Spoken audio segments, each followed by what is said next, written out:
Get away with shooting at Alpine? I don't know. I haven't been down there in years. It's like a copperhead capital of eastern Kentucky. Sounds like a Bosnian war down there. All right, here we go.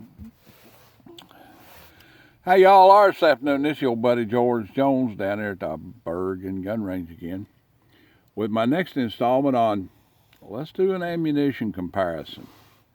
So we have two known brands of ammunition that we're going to compare to this.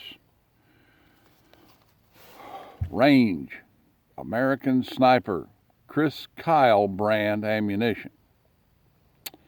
Now, it says on the box, Chris Kyle brand ammunition, American Sniper ammunition. Keep out of reach of children, made in the Czech Republic. So I instantly think PPU repackaged, right? So I go and get me a box of I know is PPU ammunition and look at the head stamp on it, and it's nothing like the head stamp that's on this one. It says it's made in the Czech Republic, but you know, that could be the box, to tell you the truth. The ammunition is head stamped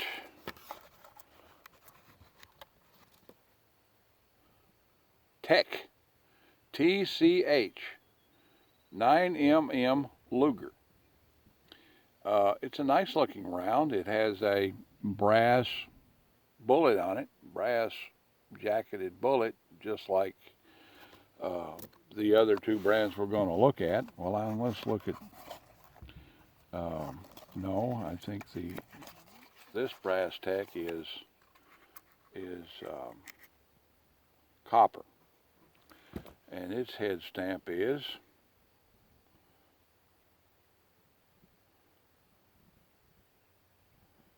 CBC. So we know that this is made in Brazil by CBC. And the PPU, of course, is head stamped PPU. So what's the difference? First of all, my curiosity is the Kyle family receiving any royalty from the use of Mr. Kyle's name? Before I post this video, I will find out one way or the other. You know, the importer is Range. There's so many ammunition brands out there today, it's hard to keep up with all of them, just to tell you the truth. It is 124 grain full metal jacket. So that leads me to believe that it is standard Euro ball. Most of their ammunitions in European countries, manufactured in European countries, tend to be 124 grain ball. The reason for that is, you know, U.S. ammunition, U.S. service ammunition is 115 grain. So we have a 9mm handgun, several different ones, but they're all in 9mm handgun.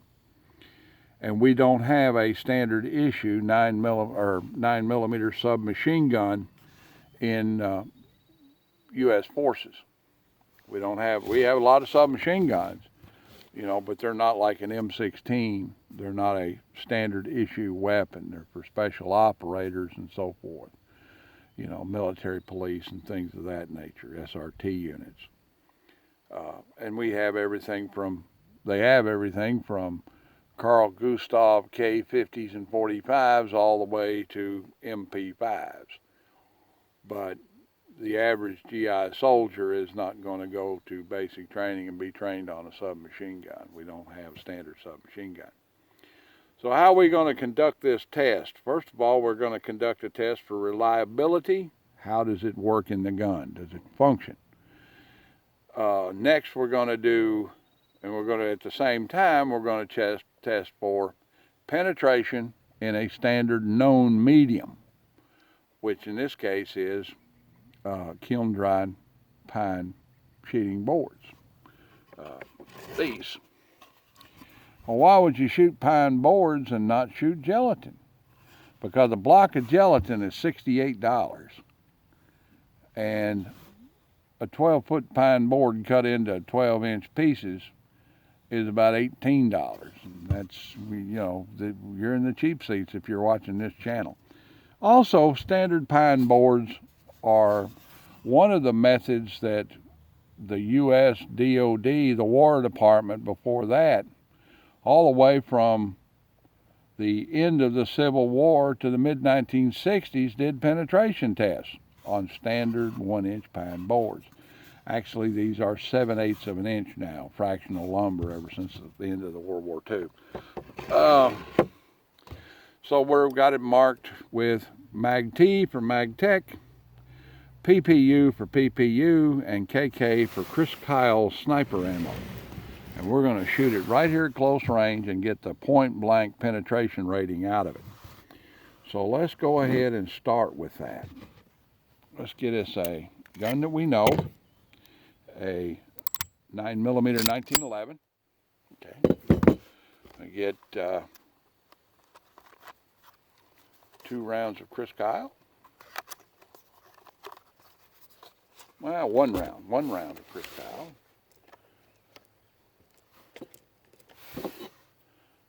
Do that. 1 round of MagTech.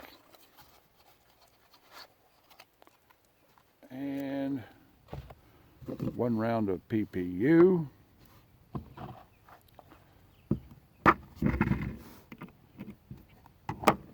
And do a little comparison and see how it works out. Okay, we've got Chris Kyle loaded. Here we are at close range, at point blank range.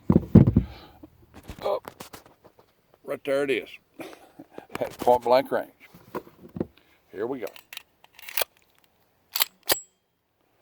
Okay.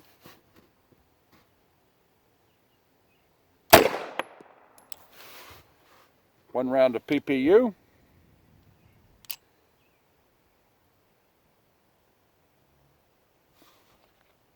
One round of MagTech. We'll get it going here.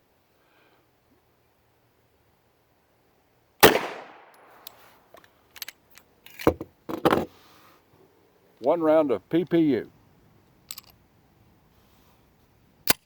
That magazine back in there so we'll lock back. 1 round of PPU. All right.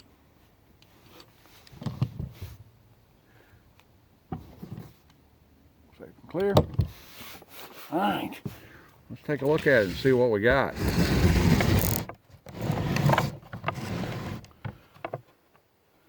MagTech, 1, 2, 3,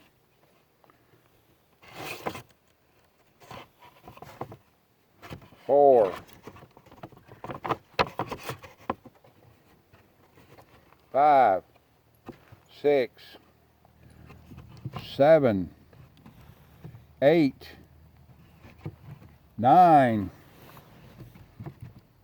10, 11, 12, and went out the back of the case.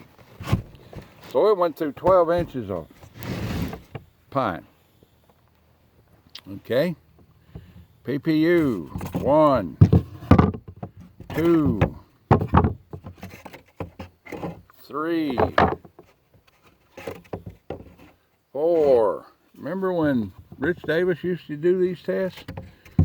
5, 6, 7, 8, 9, 10, 11, 12, and out of the back of the case. Good thing that thing was pointed down range.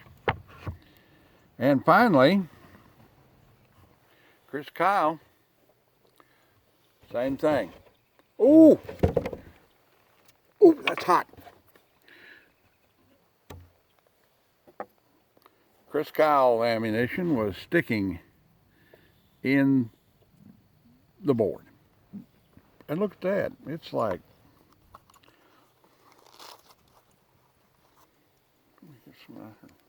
it's kind of hot. I can pick it up here. Ouch. There it is. Undeformed.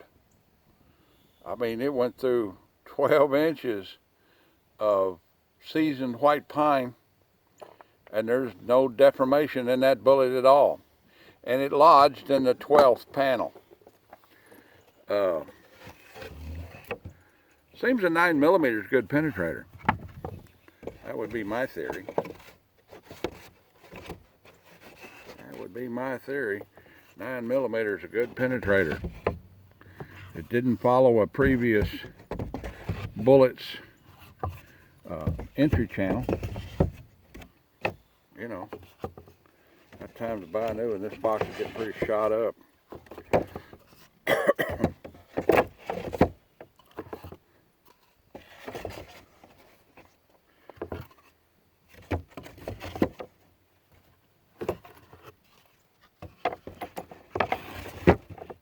This is just a milk case. I got the top out, front out of it, you know, and it holds 12-inch pine boards perfectly. That's a great test medium. All right, boys, grab that thing and scoot it out of the way over someplace, and we'll do a little accuracy test and see how that works. Let's do 2 rounds of each Hellgramite. Beat it, pub. I'm busy here. 2 rounds of Chris Kyle American Sniper ammo. Get that out there where I can get a hold of it. Tech headspace, head stamp. Doop. 7-yard defensive range. 2 rounds. 7-yard defensive range. On a gun I know shoots pretty good.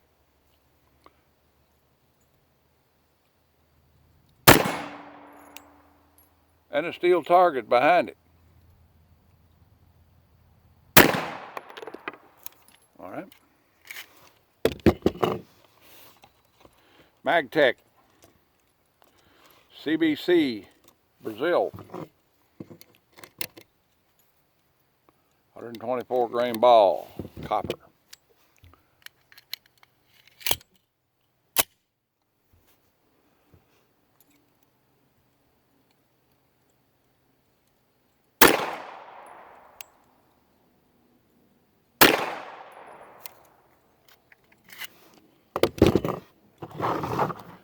PPU 124, also made in Czechoslovakia. Or, the ammo is made in Czech, I know. I think the packaging for this stuff is just made in Czech. Let's tell you the truth.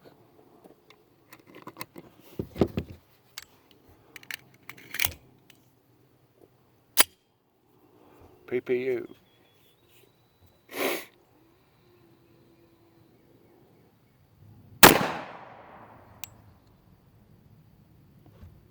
Oh, there it is.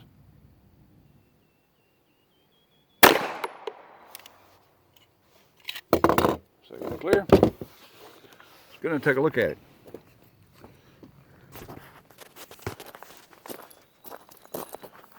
At a 7-yard defensive range, the American Sniper, 2 right there within a dime's width of each other. Magtech, 1 on top of each other. PPU within a dime's width of each other. Not bad. That old 1911 shoots good. It's a Rock Island stock gun that I've never modified in any way. What have we learned? Well, if you see this ammunition,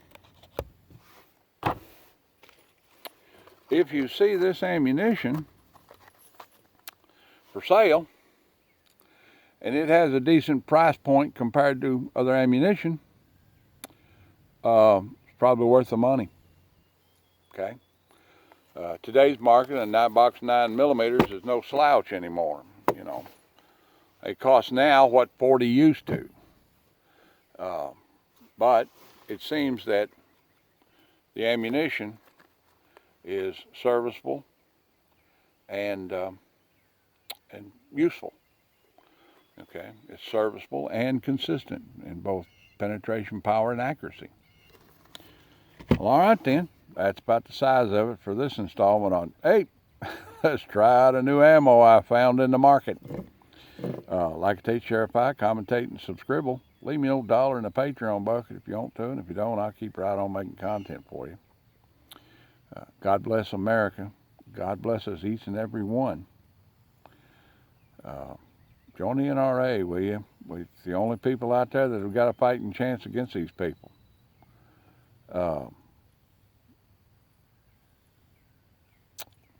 Be kind to everyone you meet. Check on the old people in your community. Be a good citizen. Be a good cheer.